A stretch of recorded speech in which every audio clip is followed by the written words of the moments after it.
Done. Hello guys, कैसे आप सब लोग? I hope you all are doing great. दोस्तों, आज हमारे साथ एक स्पेशल गेस्ट है जिसके साथ हम डिस्कस करेंगे कि बिग फोर में जो लोग इंटर्नशिप प्लान कर रहे हैं उनको क्या क्या अपॉर्चुनिटीज मिल सकती है, क्या क्या प्रोफाइल्स है, किस तरह का इंटरव्यू प्रोसेस होता है, किस तरह से वो अप्लाई कर सकते हैं और बहुत कुछ चीजें। तो ये वीडियो आपकी जो भी बिग फोर में इंटर्नशिप से रिलेटेड जितने भी डाउट्स है उन सबको क्लियर कर देगा। वेलकम गुरप्रीत, आपका बहुत बहुत स्वागत है हमारे चैनल पे। Gurpreet CA inter and final level पे ऑल इंडिया रैंक होल्डर भी है। इन्होंने बिग फोर से इंटर्नशिप भी किया है और अभी वो एक पीएसयू के साथ एक फाइनेंशियल अकाउंट्स ऑफिसर की तरह काम कर रहे हैं। गुरप्रीत, बहुत बहुत स्वागत है आपका। Thank you Shadab, thank you for inviting me. और आई नो दैट ये जो वीडियो हम बना रहे हैं, जो पर्पस है इसका कि बिग फोर की जो भी क्वेरीज होती हैं स्टूडेंट्स की, जो सीए इंटर अभी क्लियर होते हैं, जिन्हें सिर्फ नाम सुना होता है कि हाँ बिग फोर जैसी कोई जगह है जहाँ पे एक ऐसे कॉर्पोरेशन है जहाँ पे आपको आर्टिकलशिप मिलती है, उनकी हम सारी ऑलमोस्ट क्वेरीज को आज सॉल्व कर देंगे, जो बेसिक क्वेरीज होगी। और अगर आपको कुछ भी लगेगा कि जो इस वीडियो में नहीं कवर हो पाया या आपकी कुछ और बिग फोर से रिलेटेड क्वेरी होगी, तो वो आप कमेंट में सेक्शन में पूछ सकते हैं शादाब से या मुझसे, हम लोग रिप्लाई कर देंगे। करेक्ट, हम उसके ऊपर वीडियो भी बना सकते हैं। आपको किसी भी तरह से हम उसको क्वेरी को सॉल्व करने का कोशिश करेंगे। तो गुरप्रीत, सबसे पहले आप बताइए कि आपका जर्नी ऐसे बिग फोर में रहा, आपने किस प्रोफाइल में इंटर्नशिप किया था? यस, मैंने केपीएमजी पुणे से इंटर्नशिप करी है और मैं mergers and acquisitions taxation department में मैंने किया था। तो जो भी कंपनीज के जैसे मर्जर्स होते हैं या आपकी बायबैक्स ऑफ शेयर्स होते हैं, इन सबको इनकम टैक्स की प्लानिंग के थ्रू रूट करना और इन स्कीम्स को इम्प्लीमेंट करना start to end as a part of team हम लोग करते थे। ओके। यस। तो सबसे पहले क्वेश्चन है, सबसे पहले जो डाउट होता है कॉमन स्टूडेंट के बीच में, ये होता है कि सर, जो बिग फर्म में इंटर्नशिप के लिए अप्लाई करने के लिए जरूरी है वो है कि सर पहले तो आप 2 ग्रुप क्लियर होना चाहिए या आपका रैंक होल्डर होना जरूरी है, सिंगल अटेम्प्ट में क्लियर होना चाहिए। क्या ऐसा कुछ है गुरप्रीत, या बंदा जो मल्टीपल अटेम्प्ट में क्लियर हो रहा है लेकिन he is good in communication and soft skill? तो आपका क्या व्यू है इस चीज के ऊपर? What is the reality? देखिए, रियलिटी की अगर हम बात करते हैं तो कैंडिडेट अगर सीए इंटर पास्ड है तो वो एलिजिबल है आर्टिकलशिप के लिए, ये तो हम सब जानते हैं एज पर ICAI rules, right. Big four के केस में आप अगर अप्लाई करते हैं और आप मल्टीपल अटेम्प्ट्स में भी पास हुए हैं तो ऐसी कोई रेस्ट्रिक्शन नहीं है कि आप अप्लाई नहीं कर सकते हैं। यस, द जो प्रेफरेंस होगा वो मोस्टली रैंकर लोगों को या जो फर्स्ट अटेम्प्ट में दोनों ग्रुप निकले हैं बहुत ग्रुप क्लियर ऑब्वियसली किए दिया हैं। जाएगा, बट चांस दूसरे लोगों को भी दिया जाता है। तो मैंने देखा कि कई बच्चे जो होते हैं जो सीए इंटर पास करते हैं मल्टीपल अटेम्प्ट्स में, वो ये सोच के अप्लाई ही नहीं करते हैं बिग फोर में। और जब वो अप्लाई करेंगे ही नहीं तो उनको कॉल कैसे आएगा? मौका नहीं मिलेगा। तो बड़ा इंपॉर्टेंट ये है कि आप अपनी तरफ से अप्लाई जरूर करेंगे। कॉल आना नहीं आना that is a secondary step, वो हमारे कंट्रोल में नहीं है। हमारे कंट्रोल में जो है वो अप्लाई करना है, तो हमें एफर्ट्स अप्लाई करना, जरूर करेक्ट, करना है। बिल्कुल। ठीक है गुरप्रीत, तो सबसे पहले स्टार्ट करते हैं कि प्रोफाइल्स क्या क्या ऑफर की जाती है बिग फोर में टू इंटर्न्स। मैं बच्चों को पहले एक बात क्लियर कर देता हूं कि जैसे मिड साइज फर्म में जो होता है, आपको मोस्टली आप टैक्स ऑडिट में भी कर रहे होते हैं, आप टैक्स ऑडिट कर रहे होते हैं, आप इनकम टैक्स के जीएसटी रिटर्न भी में करते फाइल कर रहे हैं। होते हैं, स्टैट्यूटरी ऑडिट में भी होते हैं, बैंक के कॉन्करेंट ऑडिट में भी आपको काम करने भेज दिया जाता है। तो बड़ा ही वर्सेटाइल एक्सपीरियंस आपका होता है हर जगह पे। आप टीडीएस के रिटर्न भी फाइल कर रहे होते हैं, बट बिग फोर के केस में ऐसा नहीं होता है, क्योंकि बिग फोर के जो क्लाइंट्स होते हैं वो लिस्टेड क्लाइंट्स होते हैं, बड़े क्लाइंट्स होते हैं, इलाइट क्लाइंट्स होते हैं। तो इसीलिए यहाँ पे जो है डिपार्टमेंटलाइजेशन यानी स्पेशलाइजेशन का कंसेप्ट चलता है और ओके। आपको एक डिपार्टमेंट में प्रोफाइल दी जाती है जहां पे ओके। आप अपनी आर्टिकलशिप परस्यू करते हैं। डिपार्टमेंट की बात करूं तो मेजर जो 2 डिपार्टमेंट्स यहाँ पे हैं, that is one is auditing okay. And assurance and second is taxation department. Okay. Auditing and assurance में बच्चों आपको जो प्रोफाइल्स होती हैं या तो वो स्टैट्यूटरी ऑडिट की मिलती है या इंटरनल ऑडिट की मिलती है। यानी अगर आपको स्टैट्यूटरी ऑडिट की प्रोफाइल में आपको अगर आर्टिकलशिप मिली है तो आप एक स्टैट ऑडिट की टीम का पार्ट बन के चेकिंग करते हैं। ओके। और अगर आपको उसमें इंटरनल ऑडिट, आई थिंक उसमें लिमिटेड रिव्यू जो होता है क्वार्टरली बेसिस पे लिस्टेड कंपनीज का, वो एंड यस, शायद एनुअल जो ऑडिट होती है इस पर कंपनीज है, वो एनुअल दोनों कवर ऑडिट हो जो जाती होती है, यस, है। And okay. जो स्टॉक ऑडिट्स वगैरह होते हैं वो ओके। चीज कवर की जाती है। एंड इंटरनल ऑडिट में अगर मैं बात करता हूँ तो आप इंटरनल ऑडिट का टीम का पार्ट बनते हैं। Okay. Now coming towards the taxation department, taxation department में as you all are aware that there are two types of taxes, direct tax and indirect tax. If I talk about direct tax, तो direct tax में और भी बाइफॉर्केशंस है big four में profiles के लिए. जो सबसे ज्यादा मेजर जिसमें हायरिंग होती है that is corporate taxation and assessments. तो कॉर्पोरेट टैक्सेशन एंड असेसमेंट्स में आपकी हायरिंग होती है जिसमें आप कंपनीज के रिटर्न लगाते हैं जो आपके, और मोस्टली आपके क्लाइंट्स जो होते हैं वो फॉरेन क्लाइंट्स की सब्सिडियरीज होती हैं यहाँ पे. तो आप उनके रिटर्न्स वगैरह फाइलिंग करते हैं, उनको इनकम टैक्स के प्रोविजन से एडवाइजरी करते हैं. Second, coming towards income tax में ही जो कुछ नीच प्रोफाइल्स हैं जैसे कि मर्जर्स एंड एक्विजिशन जिसमें मैंने करी है, वहां पे आपको मर्जर्स एंड एक्विजिशन का एक्सपीरियंस मिलता है टैक्सेशन पॉइंट ऑफ व्यू से. और थर्ड है ट्रांसफर प्राइसिंग, जिसमें आपको, आप सीए फाइनल लेवल पे पढ़ते हैं ट्रांसफर प्राइसिंग के प्रोविजंस, इसमें भी आपको लिया जाता है. बट यहाँ पे फ्यू सेक्शंस, इन दो प्रोफाइल्स में फ्यू सेक्शंस ही एप्लीकेबल होते हैं, जबकि इसलिए मोस्टली जो बच्चा होता है वो कॉर्पोरेट टैक्सेशन की तरफ जाता है. Okay. Third thing is taxation में दैट इज इनडायरेक्ट टैक्स. उसमें आपको जीएसटी रिटर्न्स और असेसमेंट्स का प्रोफाइल ऑफर किया जाता है, जहां पे कि आप जीएसटी के जो मंथली रिटर्न्स होते हैं, GSTR 1, GSTR 3B, annual return GSTR 9, वो आप अपने क्लाइंट्स को डाटा प्रिपेयर करके देते हैं, फाइनलाइज करते हैं. एंड असेसमेंट्स तो अभी इतना जीएसटी के आप जानते हैं कि स्टार्ट नहीं हुए हैं, तो असेसमेंट्स का भी रहेगा. बट अभी जो पुराने वैट के अगर असेसमेंट या सर्विस टैक्स के असेसमेंट चल रहे होंगे तो आपको उसमें भी असिस्ट करना होता है. गुरप्रीत, इसके अलावा एक ड्यू डिलिजेंस नाम से भी प्रोफाइल होती है, क्या वो इंटर्न्स को भी ऑफर की जाती है या केवल फ्रेशर्स, चार्टर्ड अकाउंटेंट्स के लिए ही वो होती है? जो फाइनेंशियल ड्यू डिलिजेंस की प्रोफाइल होती है वो मोस्टली वर्क फ्रेशर सीए को ही दिया जाता है. I have not seen much की आर्टिकल्स को वो प्रोफाइल दी जाती है. और उसमें जो प्रेफरेंस होता है जिस बंदे को दी जाती है वो भी स्टैट्यूटरी ऑडिट, अगर उसने बिग फोर या किसी अच्छी मिड साइज फर्म से किया है स्टैट ऑडिट का, बिकॉज वहां पे भी आपको चेकिंग और इन्वेस्टिगेशन टाइप ही चीजें करनी होती है फाइनेंशियल ड्यू डिलिजेंस में, तो उनको प्रेफरेंस दिया जाता है. तो अगर आप फाइनेंशियल ड्यू डिलिजेंस वाली प्रोफाइल में फ्यूचर में जाना चाहते हैं तो स्टैट्यूटरी ऑडिट वाला जो बिग फोर का एक्सपीरियंस है, मिड साइज का फर्म होता है, दैट इज प्रेफरेबल. ओके.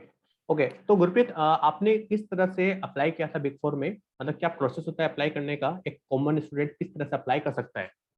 ठीक है, तो अब बच्चे जो पास होते हैं वो ज्यादा कुछ जानते नहीं है कि फॉर्म्स में कैसे जाके, उनका कोई कनेक्शन होते नहीं है. तो मैं आपको वेज बता देता हूं through which you can apply in a big four. सबसे कॉमन वे है कि आप उस बिग फोर की, डेलॉइट हो गया, केपीएमजी हो गया, पीडब्ल्यूसी हो गया, अर्नस्ट एंड यंग, ईवाई हो गया, इन चारों की वेबसाइट पे जाके करियर पोर्टल पे देख सकते हैं कि अगर कोई वैकेंसी अवेलेबल है क्या ट्रेनीज की. First thing that you can check.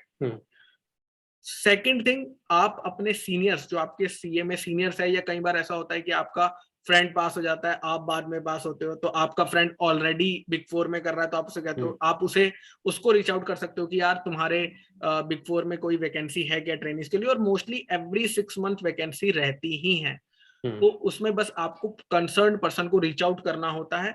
Third thing is कि अगर आपका कोई फ्रेंड भी ऐसा नहीं है, आपको वेबसाइट पे भी नहीं दिख रहा है, तो आपने अगर कहाँ पे, जहाँ पे सीए की कोचिंग ली है, तो आपके जो टीचर्स होते हैं वो भी बिग फोर्स के मैनेजर्स, पार्टनर्स को जानते हैं, बिकॉज उन्होंने जो पास किया था उनका जो फ्रेंड सर्कल है वो बिग फोर वगैरह में ज्वाइन किया ही होगा, तो वो आपकी हेल्प कर सकते हैं.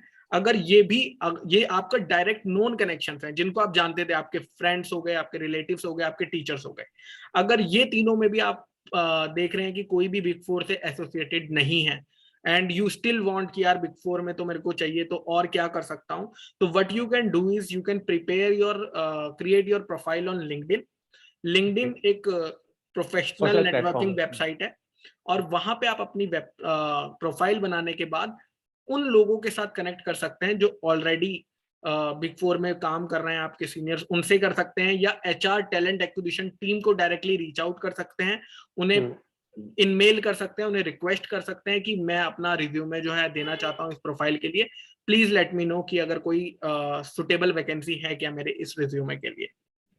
ये इंपॉर्टेंट चीज है. और लास्ट, अगर कुछ भी नहीं हुआ इसमें से भी, आपने लिंक्डइन पे भी लोगों को रीच आउट किया, वो भी नहीं हो पाया, किसी ने आपको रिप्लाई नहीं किया, तो आप जो लास्ट है आप उनके ऑफिस में जा सकते हैं, ऑफिस में जाके आप बोल सकते हैं कि मैं यहाँ पे अपना रिज्यूमे देने आया हूँ for industrial training for articleship. बस आपको वो रिज्यूमे वहां पे हैंड ओवर कर देना है रिसेप्शनिस्ट को और वापस आ जाना है कि भाई आपने अपना काम कर दिया कि आपने रिज्यूमे वहां तक पहुंचा दिया। That is very important. But जो बच्चा यहाँ पे सबसे बड़ी गलती करता है वो ये करता है कि वो रिजल्ट्स का वेट कर रहा है। करता है। तो if you are pretty confident that you are going to clear the exams, तो I believe that you should don't wait for the results of CA inter.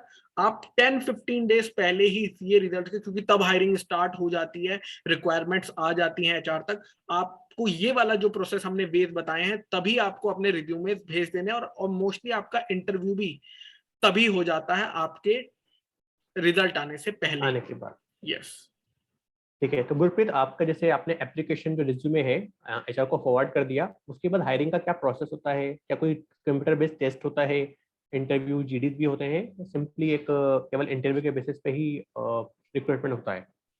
तो बिग फोर का जो आर्टिकलशिप का हायरिंग प्रोसेस है वो थोड़ा सा cumbersome रहता है। इसमें 4-5 स्टेजेस रहती हैं। ओके। सबसे पहले जब आपका रिज्यूमे एचआर तक पहुंच जाता है और एचआर को जो रिक्वायरमेंट होती है वो मीट कर रहा होता है कि हाँ ये बच्चे को हमें इस कैंडिडेट को लेना चाहिए, तो सबसे पहले आपके पास लिंक आता है। क्योंकि आपको सबको पता होगा कि जो बिग फोर की जो वैकेंसीज होती हैं वो कम है और जो सीए इंटर स्टूडेंट्स पास हो रहे हैं वो ज्यादा हैं, तो कैंडिडेट ऑफ ज्यादा कोर्स होते हैं। यस, तो जब सारे कैंडिडेट्स को तो मिल नहीं पाएगी, तो they have to filter out the candidates. तो जितनी भी एप्लीकेशंस उनके पास आती हैं तो पहला फिल्टर राउंड जो वो लगाते हैं that is online assessment test. आपके पास एक लिंक आता है जो आपको घर पे ऑनलाइन बैठ के देना होता है। उसमें आपका लॉजिकल रीजनिंग हो गया, क्वांटिटेटिव एप्टीट्यूड हो गया, बेसिक इंग्लिश टेस्ट हो गया, ये सब चीजें टेस्ट करी जाती हैं।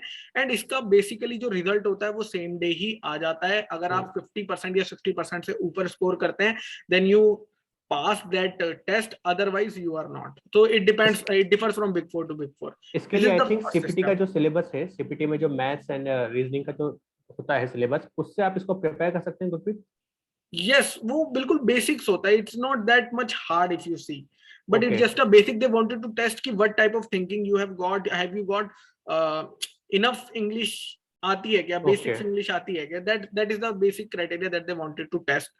ओके। सेकेंड थिंग इज, फिर आपका जब ये फर्स्ट राउंड अगर क्लियर हो जाता है तो आपको फिर मेल आता है फॉर एचआर राउंड, या अगर कैंडिडेट्स अभी भी ज्यादा बचे हैं तो जीडी राउंड होता है। अगर कैंडिडेट्स ओके। अभी भी ज्यादा राउंड, तो इट डिपेंड्स कि कितने कैंडिडेट्स ने उस पोस्ट के लिए अप्लाई किया है और कितने कैंडिडेट्स की उन्हें रिक्वायरमेंट है। Depending upon okay. दैट या तो आपका डायरेक्ट एचआर राउंड होता है, नहीं तो जीडी राउंड होता है। जीडी राउंड में अगेन आपको 5 बच्चों के बुलाया जाता है, 5 कैंडिडेट्स को बुलाया जाता है और उनको कहा जाता है कि भैया आपको एक टॉपिक दे दिया गया और आपको उस पर 2-3-4 मिनट बोलना होता है in a group, and okay. Conclusion debate type होता है वो आपको प्रिपेयर करना होता है। फिर उसकी फिल्टरिंग के बाद फिर आप जाते हैं एचआर राउंड पे।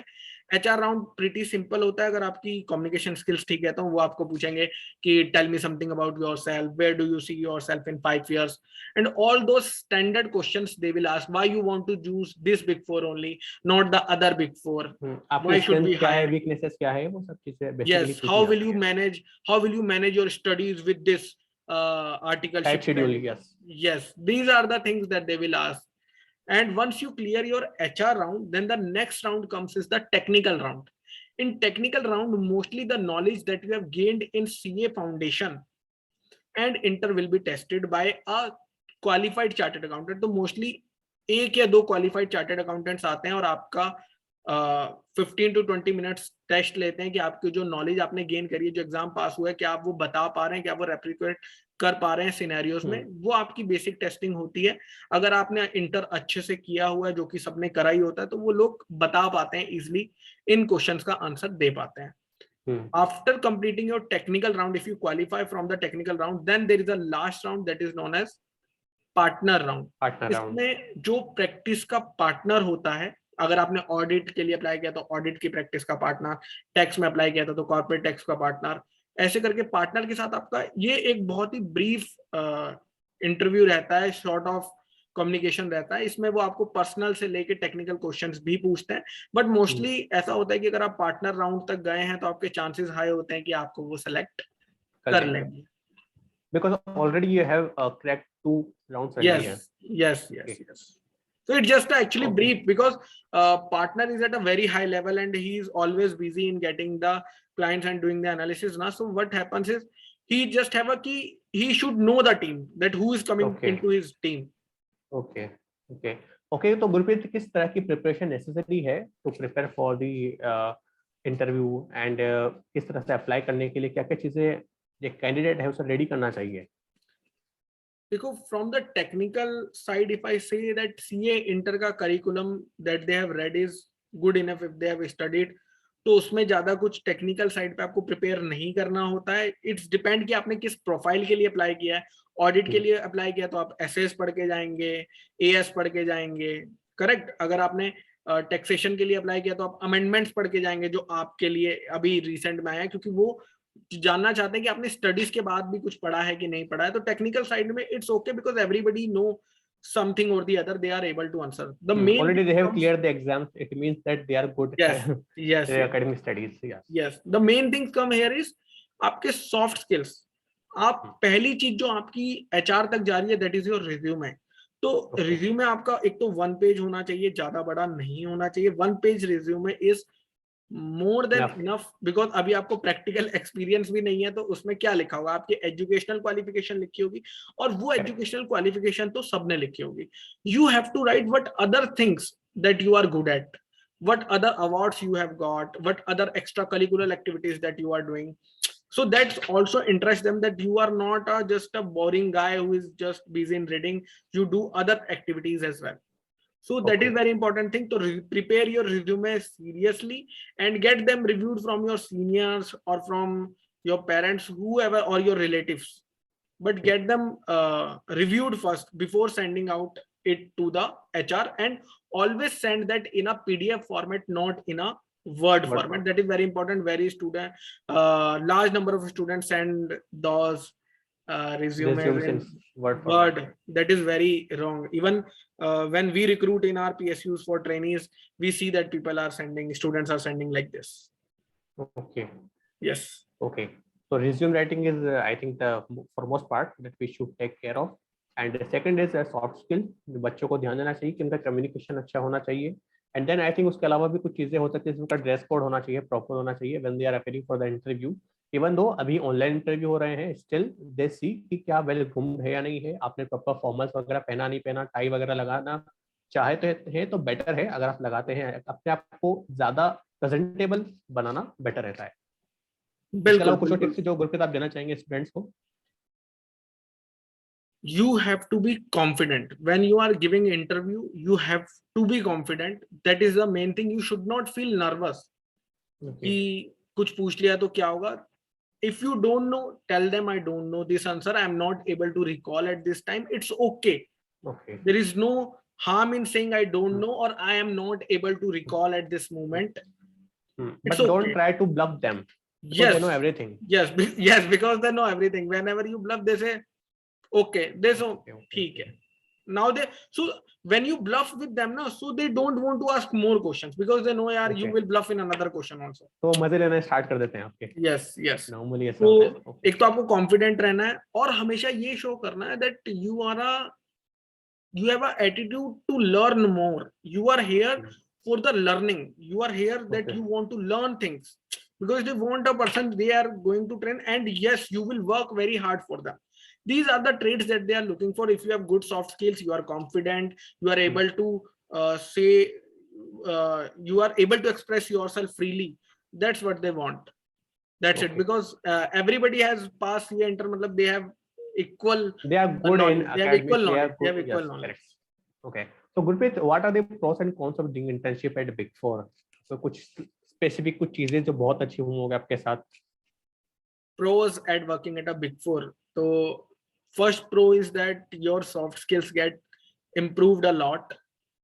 You worked with the best of the minds in your industry, and you get exposed to the listed clients, exposed to bigger clients, which you are not able to do in a mid-size or a small size firm.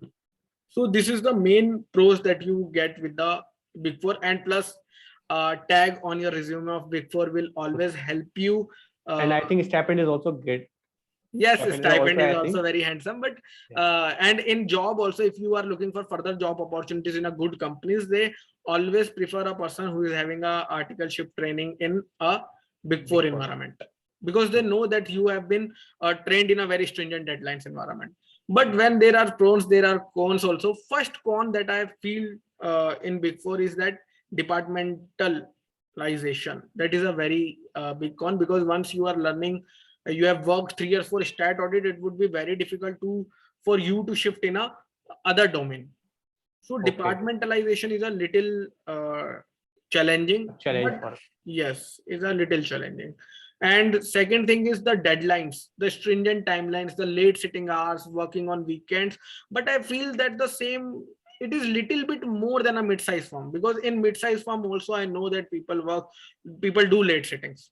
It is not only Big Four. So but the main thing is how you will balance out your studies and work. So work study balance is a little difficult to maintain, but if you pre-plan in advance, then you are good to go. It is not neither possible, because we have seen that n number of people who have taken their internship from Big Four, they also got like in their final exams. Yes, you just have to plan properly. If you plan properly, then that's a very good thing, but most people actually procrastinate and fail to plan. That's the crux here. Yes. Okay, Gurpreet, it was a very nice session. I think students को बहुत help मिला होगा, क्योंकि बहुत से student ऐसे भी हैं जो स्मॉल सिटी से होते हैं, इनका कोई कांटेक्ट नहीं होता, कोई कनेक्शन नहीं होता, उन्हें पता नहीं होता कि अप्लाई भी कैसे करें। शायद आपकी जो बातें आपने जो बताई है, आपने जो गाइडेंस दिया है, उससे बहुत लोगों को हेल्प भी मिलेगा। इसके अलावा गाइज, अगर आपको कोई भी क्वेश्चन हो, आपको कुछ भी क्वेरी हो, आप कमेंट सेक्शन में डाल सकते हैं, आप हमें बता सकते हैं। हम उस चीज को भी सॉर्ट आउट करने की कोशिश करेंगे, नया वीडियो लाके या किसी भी तरह से आपको कमेंट का रिप्लाई देकर। गुरप्रीत, आप कुछ और बोलना चाहेंगे? बस मैं यही कहना चाहूंगा बच्चों को कि जो भी आर्टिकलशिप के लिए हमने आपको टिप्स दी हैं, do share this video with your friends जो आर्टिकलशिप करना चाहते हैं। अपने तक मत रखिएगा इस नॉलेज को कि अरे मुझे मिल गया तो मैं आर्टिकलशिप नहीं करूंगा। तो अपने दोस्तों जिनको आर्टिकलशिप बिग फोर में करनी है, ये उनको भी हेल्प आउट करेंगी। और अगर आपको कुछ भी अदर देन बिग फोर भी अगर आपको लगता है कि कुछ क्वेरीज अगर आपको आ रही हैं, तो आप कमेंट्स में लिख सकते हैं। वी विल ट्राई कि अच्छा आपको इस टॉपिक पे दिक्कत आ रही है, कि स्टडीज में प्रॉब्लम जा रही है, motivation, anything that you want, you can comment. Yeah, we are trying to cover each and everything to this channel. Yes, so please hit like, subscribe channel and share with your friends, because we are going to come up with more videos. Students का जो भी guidance है, जो भी queries है, जो भी issues हैं, जो भी problems है, we are going to address each and every aspect. So thank you guys, stay connected. Thank you Gurpreet for coming and guiding the students. Okay Shadab, bye. Bye.